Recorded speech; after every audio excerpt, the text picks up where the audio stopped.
Hey George, welcome to the GAC RMHC Golf Classic. Just want to give you an opportunity here to view your swing at regular speed. We'll let that play on through, put you back in your dress position, and we'll go ahead and take a look at a few things for you. So while we got you here in your setup, let's first all take a look at your posture. We can see that your spine's a little bit tall and rounded through this area here. Your legs then come down into a nicely unlocked position, which is great. Your arms hang down nice and naturally in front of you, and the golf club works out to the ball. So everything else looks really, really good there. So ultimately, if I'm going to work on your golf game, I would revise this posture. I'd get you to work your tail sort of what I call is out and up. Get your sternum out, up, and forward. Ultimately, what that's just going to do is it's just going to straighten your spine and get it on maybe a little bit of a better tilt. Your legs can come down into the unlocked position that they're in. Let the arms hang down nice and naturally now off the tilted spine, and then let the golf club work out to the ball. So this starting posture is really determining the entire axis point that the golf swing is going to swing about. So very important to establish that from the get-go. Next thing we want to observe has to do with your alignment. We can see your feet running in this direction here. We will carry that out to the fairway. Now we need to understand that at address, the club face is supposed to run parallel to your feet, and parallel lines on camera will have an appearance of converging. And with that scenario, we can see that you're sort of set up right down the edge here between the fairway and that little body of water. So obviously you're going to have to work a little bit hard to try and get that ball back over towards the center of the fairway somewhere. And we'll get a sense of that as we take a look at your golf swing. Let's go ahead and do a little split screen comparison between you and Jordan Spieth. I have some color-coded lines on the screen just to use as a visual reference as it pertains to swing plane, but very quickly just notice that his spine is straighter on more of a tilt. Okay. From here, as we go ahead and take a look at the backswing, we want to turn the shoulders, draw the arms and hands back, as well as the golf club. And we want to see the club coming back directly along the red line on plane. Through the early stages of the golf swing right here, we're now going to want to incorporate some wrist hinge into play, where we're going to transition the club head from being below and in front of our hands to now being above and behind our hands. At this point in time, we're now going to work the golf club from red up towards the blue-yellow V zone. And when we finally set the club at the top of the backswing, we want to have the left arm in the club situated on the yellow line, anywhere between the blue-yellow V zone, or physically up on blue. We want to also create full shoulder rotation and do this about a very stable right leg. Let's go ahead and watch you make your backswing here. So your hands come back, shoulders turn, club's coming back on a beautiful plane to this point here. Looks great. From here you continue to sort of keep your hands staying a little bit too straight back and keeping the club head in front of your hands instead of letting the club head sort of flip up and behind your hands. And from here now we see the club head flip behind, so that's good. And we get a little bit of wrist hinge into play, not enough. When we finally get to the top of the backswing, you got great turn, nice stable right side.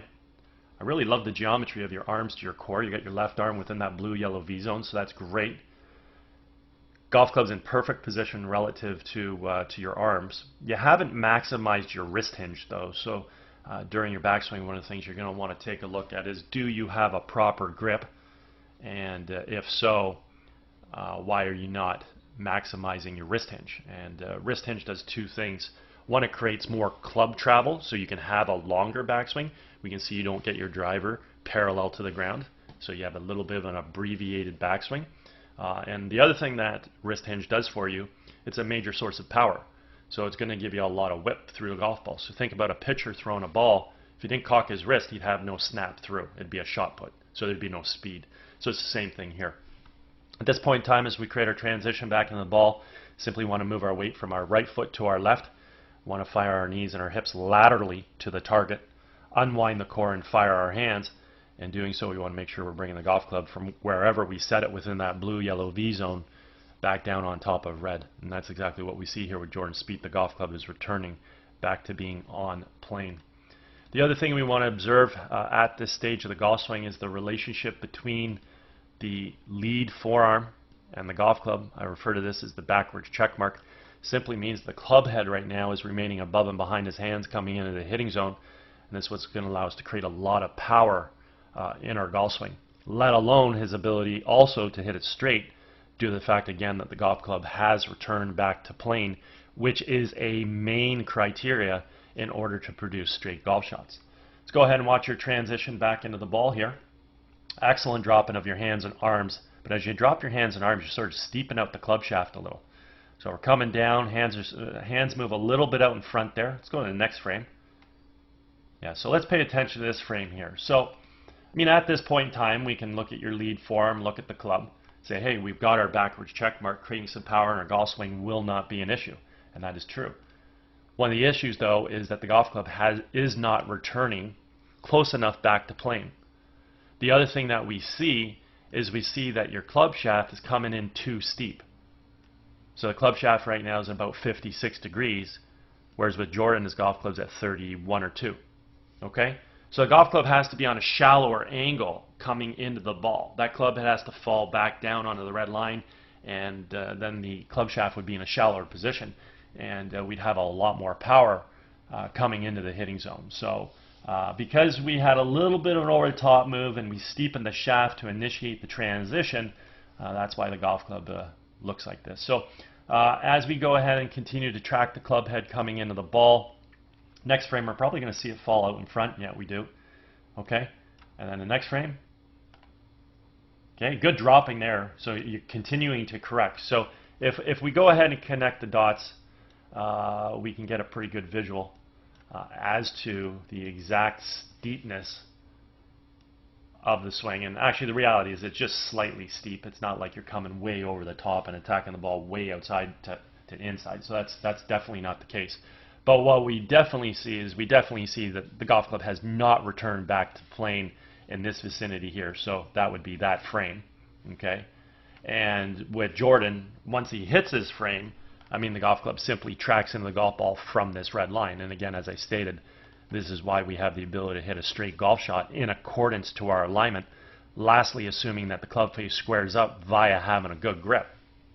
So in your case, your aim is a little to the right, club's coming a little bit from over the top. There's your subtle compensation. So now you're going to be able to swing the club a little bit from out to in to try and pull the ball back online. I mentioned to you that we're probably going to see some form of a little compensation to try and get that ball back to the center of the fairway. So at this point in time, we can take a look at the pass of the club. We can see Jordan's club is inside the ball, expands out to make contact, and then the club moves through in a nice natural subtle arc. Your club's a little bit too much behind the ball, and now it's going to drop down and across to the left a bit. So let's go to the next frame. Yeah, so it's ever so subtle, out to in path. This is helping you, obviously, hopefully, pull the golf ball back towards the intended target, the center of the fairway. So I mean, very simply, that's your compensation to try and get the golf ball over to this red flag and avoid hitting it where you were aimed, which was over into the corner of the body of water here. Okay, so we're aiming a little right, we're swinging a little left, a little bit from outside, strike the ball, moving inside, and then the end result of the golf shot will be determined based on what does that club face do. If the club face over releases, not only will we hit the ball at the red flag, but then we're going to hit a bit of a pull draw or pull hook.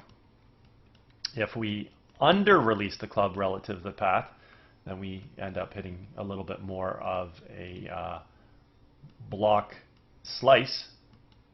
And if we time it okay, we'll hit what I refer to as basically a nice pull straight shot, or just a subtle pull fade, or a subtle pull draw. And none of those hurting you. So when we over release, the club follows red. Under release, the club follows yellow. And if we time it properly, it'll follow blue. At point of impact, I lastly want to just observe your right heel, how it's still flat on the ground through impact. See Jordan's heel's off the ground, and watch the continued activity through to the finish, where he gets fully up off his heel on a toe of a right foot. You can count all the spikes in the shoe that gets his weight to his left side, allows his hips to square around, and therefore allowing his shoulders to fully rotate, and his hands are high with the club back in behind him. Let's see what you do on the way through. So we never ever create that footwork. So that's something you simply want to do in the golf swing just to make it more efficient, more natural, and alleviate some pressure on your lower back here because you're keeping your foot fixed on the ground when all the forces are going through. So just learn how to let that right heel come up off the ground, get up on the toe of the right foot, and stand on your left side when you're done, and obviously try and get your hands a little higher with the club a little further in behind you. But that will happen once we get the heel off the ground because the hips will square around more, and that'll allow the shoulders to rotate more. Okay? Anyways, overall, some nice athletic qualities with your golf swing. I like how your hands work. Your hands come back, you fire them through. Your core works pretty decent, coil, uncoil. We need that better footwork to allow you to get through to a better finish that will aesthetically also look better. And at that point in time, again, if we want to be consistent, there's three things we need. We need to aim well. Feet have to run parallel left of the target line. Again, we can see that you're set up closed and aiming to the right. Then the golf club has to come down on plane, and unfortunately we see it's coming softly over the top, again to compensate for the fact that we are aiming a little right. At that point in time, we need a good club face position, and obviously what you're going to be doing is you're going to be trying to flip your hands too much to also try and get that ball back to the left. And this is where your left to right variances are going to come into play based on these compensations. Okay? Anyway, if at any point in time you ever want to work on any of these aspects of your golf game, I'm over at Glen Abbey in Oakville. I'd be happy to structure a program for you. Also, if you're involved with any golf tournaments at all and you guys are looking for a unique gift to provide your guests, certainly feel free to touch base, and I'd be happy to discuss my swing analysis services. Okay? Anyways, I hope you had a fantastic day, and I hope you enjoyed getting an opportunity to see your swing on video here.